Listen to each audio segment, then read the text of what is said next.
Olá, hoje é domingo, dia 1º de maio de 2022, dia do trabalhador, e eu vou comentar 3 notícias aqui com você. Militares fecham o cerco ao STF e fazem questão de fiscalizar a apuração dos votos nas eleições deste ano. Vou falar dessa notícia e vou falar também, claro, a respeito da manifestação que aconteceu hoje em todo o país a favor do governo. Bolsonaro vai à manifestação em Brasília a favor do governo, acena, mas não discursa. E também, vou comentar com vocês, Arthur Lira e Rodrigo Pacheco demonstram sintonia com o Palácio do Planalto. Eu sou José Roberto Azambuja e você está assistindo o Jornal de Verdade. Eu tenho mais de 20 anos de jornalismo aqui em Brasília e pela minha experiência eu tento mostrar para você quais são os interesses dos grandes meios de comunicação, da velha imprensa, por trás da notícia. Por que eles dão determinado tipo de versão aos fatos que nem sempre são realidade com os fatos e a gente descobre com o tempo, né? Por exemplo, a grande imprensa falou o seguinte, que houve manifestação contra o governo e a favor do governo, sem falar que as duas foram muito diferentes em termos de quantidade de pessoas, né? As manifestações a favor do governo e pela liberdade, que a imprensa não falou que é a favor da liberdade, reuniu muito mais gente, como sempre, né? As manifestações dos patriotas reúnem mais pessoas do que as dos vermelhos. Então, quais são esses interesses? Por que a imprensa não mostra os dois atos abertos, em câmera aberta? Por exemplo, de helicóptero, como eles fazem no carnaval? Não. Eles filmam fechado e de lugares onde não tem muitas pessoas, para dar a impressão da gente que está em casa assistindo, não é o meu caso, eu fui lá na manifestação, mas muita gente não vai, né? Às vezes mora no interior e tal, as pessoas ficam pensando que tem pouca gente. Não, quando eles querem, os jornalistas, eles filmam fechado onde tem muitas pessoas e dá a impressão que tem muita gente. Então eles tentam driblar, mas as fotos que a gente está circulando na internet, inclusive aí nos meus canais, a gente está publicando as fotos aí mostrando que fotos abertas, né, de longe, mostrando que o volume é muito grande a favor do Bolsonaro e do outro lado dos esquerdistas o volume é muito pequeno. Até pouco tempo atrás, dia 1º de maio, significava manifestações de esquerda. Hoje não. Hoje a manifestação de direita a favor do Brasil e pela liberdade, por exemplo, é muito maior do que a do pessoal da CUT. Também acabou o negócio de pão com mortadela, né? Então, o presidente Jair Bolsonaro, ele não subiu no carro de som para discursar, como ele poderia ter feito se quisesse, e passou muito rapidamente pelo ato aqui na esplanada dos ministérios, que reuniu, né, dezenas, centenas de milhares de pessoas, e fez uma transmissão ao vivo pelas redes sociais, saudando os apoiadores que participam das manifestações promovidas em todo o Brasil, especialmente em São Paulo, onde mais reuniu pessoas. Se você entrou agora, curte esse vídeo e também comenta alguma coisa aí para mostrar para o YouTube que esse conteúdo tem valor. Quanto mais cliques tiver, quanto mais curtidas, ou descurtidas também, pode discutir, não tem problema. As críticas são bem-vindas. Eu não sou ministro do STF, né? Que se eu fosse, eu ia mandar prender vocês por discutir alguma coisa minha. Mas eu sou um jornalista e prezo pela liberdade. Fica à vontade, né? Se gostar, curte, se não gostar, não curte, discute e comente alguma coisa. Fazendo isso, você está ajudando também o canal a crescer. Então, a outra informação que eu quero falar, é muito importante, né? Falar disso, das manifestações a favor da liberdade, a favor do governo, questionando alguns ministros do Supremo Tribunal Federal e do Tribunal Superior Eleitoral, que têm abusado das suas prerrogativas, abusado da autoridade que eles estão investidos e desobedecido a Constituição. Isso é um fato, não é eu que estou inventando, isso aí está comprovado. Muitas coisas eles fizeram que descumprem com a Constituição. Por exemplo, condenar um deputado, Daniel Silveira, condená-lo a 8 anos e 9 meses de prisão, uma pessoa que não matou ninguém, né? Um crime hediondo de assassinato, a pessoa não pode ser condenada a mais do que 7 anos. Eles condenaram a 8 anos e 9 meses. E assim, o que ele fez é crime de opinião. O crime de opinião não é criminalizado no Brasil. A pessoa que dá uma opinião que ofende alguém, ela responde na justiça comum, não é no STF, né?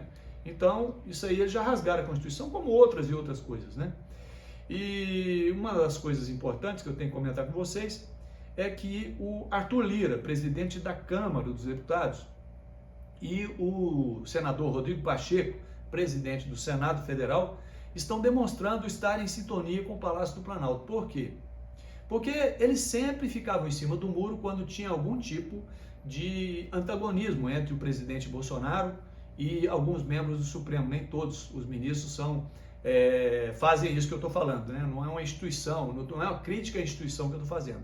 É um questionamento de alguns ministros que abusam das suas prerrogativas. E sempre que houve algum choque, algum tipo de atrito entre os dois poderes, o poder executivo, exercido pelo presidente da República, e o poder judiciário, exercido por todo o judiciário, mas especialmente com os cargos máximos de ministros do Supremo Tribunal Federal. Quando houve essas polarizações entre esses dois poderes, o poder legislativo, que é representado pela Câmara dos Deputados e pelo Senado, chamado Congresso Nacional, sempre esses presidentes ficaram em cima do muro, tanto o Lira quanto o Pacheco. Agora não. Todos os dois declararam recentemente que a inelegibilidade ou eventual cassação, castigo que possa ser dado contra o deputado Daniel Silveira, cabe a decisão à Câmara dos Deputados e não ao Poder Judiciário e não ao Supremo, né? Então, por que eles estão falando isso? Por que eles estão jogando junto? É porque o jogo virou. Como eu disse numa live recente, tá aí também, eu vou colocar no final aqui, vou pôr o link na descrição se você quiser, se você não assistiu. Eu comentei isso. Eu comentei que o jogo virou dentro do Congresso Nacional. O Daniel Silveira assumiu diversas comissões, inclusive vice-presidente de uma comissão importante. E também passou a ser membro da Comissão de Constituição, Justiça e Redação, chamada CCJ, Comissão de Constituição e Justiça, é mais conhecido por isso, mas tem também a redação, onde é muito difícil um deputado ser escolhido. Ainda mais uma cara de primeiro mandato, como é o caso dele, não era tão conhecido, pois ele foi escolhido pelo partido. Isso significa que os seus pares estão apoiando ele. Então o jogo virou. E o Supremo está ficando sozinho, por causa dos abusos e também depois do indulto que o Bolsonaro deu para o Daniel Silveira, percebe-se claramente que o clima mudou aqui em Brasília. Tanto nesse caso do Rodrigo Pacheco e do Lira, que declararam isso, que cabe à Câmara e não ao Supremo. E por que eu estou falando isso também? Porque uma pessoa me perguntou hoje, lá na Esplanada, o que eu acho, eu até notei aqui, o que eu acho que pode acontecer com a ação movida pela Rede de Sustentabilidade no Supremo Tribunal Federal contra o indulto concedido por Bolsonaro a Daniel Silveira. Então eu estou explicando para vocês aqui que eu sinto, o sentimento não só meu, mas de vários observadores da cena política brasileira, o sentimento que a gente tem é de que o Daniel Silveira, o Bolsonaro venceu essa parada. Por quê? A rede entrou. Ela nunca tinha entrado, nenhum partido nunca entrou contra o indulto de presidente. É bom a gente lembrar, né? Se você entrou agora, curte esse vídeo aí, comente alguma coisa e se você ainda não fez, faça sua inscrição, aperte o sininho aí para vocês receberem as notificações. Então, eles receberam essa ação, os outros presidentes soltaram, indultaram, quer dizer, deram perdão, que é uma coisa da Constituição, é um direito dele. O Lula soltou o assassino Cesare Battisti, que matou 4 pessoas na frente do filho, um italiano que estava aqui escondido aqui no Brasil. Libertou o cara. O advogado dele foi o Barroso, na época não era ministro supremo, olha só que coincidência. E o outro indulto, o próprio Barroso, depois que virou ministro supremo, no sorteio caiu na mão dele o processo de indulto da Dilma Rousseff, que era presidente, indultando José Disseu e vários outros corruptos. E ele deu ok para liberar os corruptos. O indultor Zé Disseu estava condenado a mais de 20 anos de cadeia. Está solto, né? E aí o Bolsonaro vai e solta, liberta um deputado porque criticou o Supremo. Olha aí que diferença, hein? Eu acho o seguinte, eu acho que não vai dar em nada, a rede vai estar metendo os pés pelas mãos, A Rosa Weber, que é a relatora, que foi sorteada, né, para ser relatora do processo, ela está querendo aparecer, dando não sei quantas horas para o Bolsonaro explicar. Explicar o quê? Está na Constituição.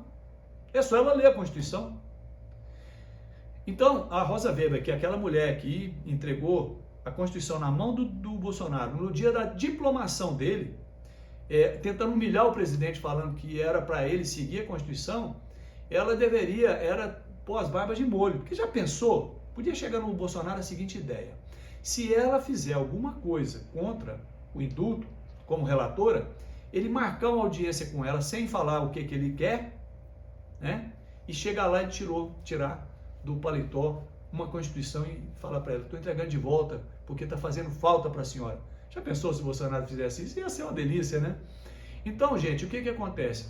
Ela não tem como apagar o indulto, porque está na Constituição. O que ela está tentando fazer, porque o Barroso e o Alexandre de Moraes já declararam isso, que pode até indultar a sentença de prisão, mas ele continuaria, na visão deles, impedido de se candidatar, ou seja, inelegível, e perderia o mandato. Diante disso, como eu estive dizendo, o Arthur Lira e o Rodrigo Pacheco disseram que não, que isso cabe à Câmara dos Deputados. Então eles estão ficando sozinhos, e a imprensa está perdida, para variar.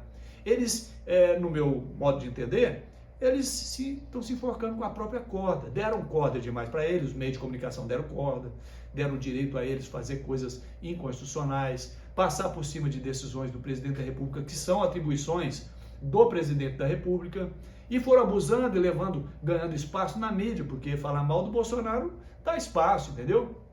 Dá espaço na mídia. Falar bem não dá. Então o que acontece? Eles estão ficando enforcados com as próprias cordas que alguém lhe deu para eles, né? Então é essa a minha breve consideração. Mais na frente a gente fala mais a respeito do grande movimento que houve aqui em Brasília, em São Paulo e outras capitais, e também cidades do interior. Parece que Uberlândia teve algumas, né? E foi muito rápido, né? Porque o pessoal fica ali 3 horas no máximo. Para variar, o que eles chamam, né, de atos antidemocráticos foram pacíficos, democráticos. Não teve pneu queimado, não tinha gente fumando maconha, não teve briga, não tinha bebida alcoólica, não tinha nem papel no chão, guardanapo, copo de plástico.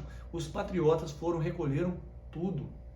Então, que ato antidemocrático é esse? Não tem quebra-quebra, não tem pneu queimando, não tem bomba explodindo na cabeça de cinegrafista, como aconteceu já nos atos da esquerda? Então, foi um sucesso. Então, digo para vocês que vou terminando por aqui, mais uma vez agradecendo a sua presença, e se você ainda não fez, aperta o sininho, se inscreva, aperta o sininho, comente alguma coisa, curta esse vídeo ou descurta também. Fazendo isso, você vai estar ajudando esse canal a chegar a mais pessoas e dará uma força muito boa para a gente. É muito fácil para você, mas é de grande valor para nós, tá bom? Então, um bom restante de domingo para vocês, uma boa semana, que Deus nos acompanhe.